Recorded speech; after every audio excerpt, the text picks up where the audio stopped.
Selamat pagi dan salam sejahtera bagi kita semua. Perkenalkan, nama saya Febriani Lestari Tagasta. Saya dari Prodi Kesehatan Masyarakat, Kampus Muhammadiyah Pontianak.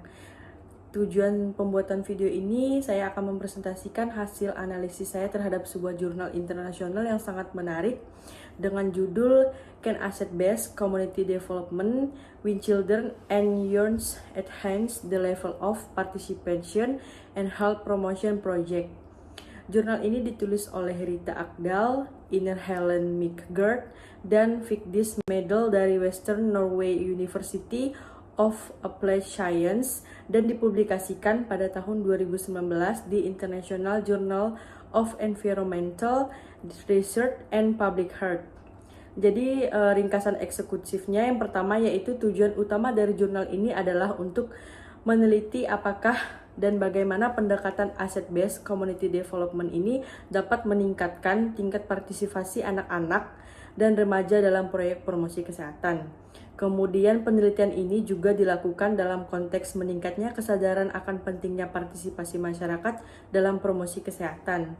Asset-based community development dipandang sebagai pendekatan yang berfokus pada kekuatan atau aset lokal dan bukan pada kekurangan atau kelemahan komunitas. Teori dan pendekatan yang digunakan, penelitian ini menggunakan pendekatan asset-based community development yang memiliki 3 prinsip utama, yaitu yang pertama dipimpin oleh warga atau citizen-led, kemudian yang kedua itu berorientasi pada hubungan sosial dan relationship oriented, kemudian yang ketiga itu berbasis pada aset atau asset-based. Selain itu, jurnal ini menggunakan model tangga partisipasi anak oleh Robert Hart sebagai alat untuk mengukur tingkat partisipasi anak dan remaja. Metodologi penelitiannya, penelitian ini adalah metasintesis kualitatif dari 12 studi yang relevan dan dipublikasikan antara tahun 1998 hingga 2018. Peneliti menggunakan proses seleksi sistematis melalui program Ryan dan mengevaluasi kualitas studi dengan pendekatan Epicure. Kemudian dari temuan utama ditemukan bahwa proyek-proyek dengan tingkat kepatuhan tinggi terhadap prinsip asset-based community development ini juga memiliki tingkat partisipasi anak dan remaja yang lebih tinggi. Partisipasi ini tidak hanya meningkatkan keterlibatan mereka, tetapi juga mengembangkan keterampilan partisipasif, empati sosial, rasa memiliki terhadap komunitas mereka. Kesimpulan dari penulis menyimpulkan bahwa pendekatan asset-based community development ini dapat menjadi strategi efektif dalam meningkatnya partisipasi anak dan remaja dalam promosi kesehatan. Namun keberhasilan pendekatan ini sangat tergantung pada konsistensi penerapan prinsip-prinsip asset-based community development dan kualitas fasilitator yang mendampingi.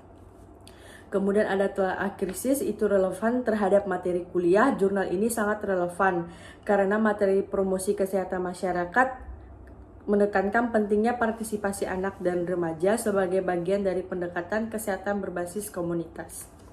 Kekuatan dari jurnal ini sendiri, jurnal ini memiliki kekuatan dalam struktur teoritis yang jelas, penggunaan model partisipasi yang sesuai, dan pendekatan sistematis dalam memilih literatur yang dianalisis.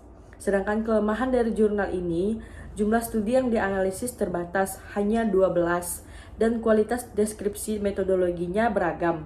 Beberapa studi tidak secara eksplisit menjelaskan peran fasilitator yang proses keterlibatan anak.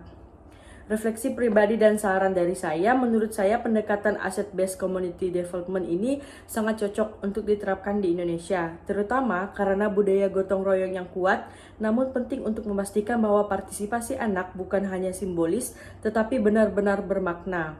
Saya juga menyarankan adanya pelatihan fasilitator lokal agar implementasi asset-based community development ini lebih efektif. Sebagai penutup, saya ingin menyampaikan bahwa dari jurnal ini kita dapat melihat bahwa anak-anak dan remaja bukan hanya objek dari program kesehatan, tetapi juga memiliki subjek atau agen perubahan yang aktif. Pendekatan asset-based community development ini memberikan mereka ruang untuk mengenali potensi mereka sendiri dan berkontribusi bagi kesejahteraan komunitas.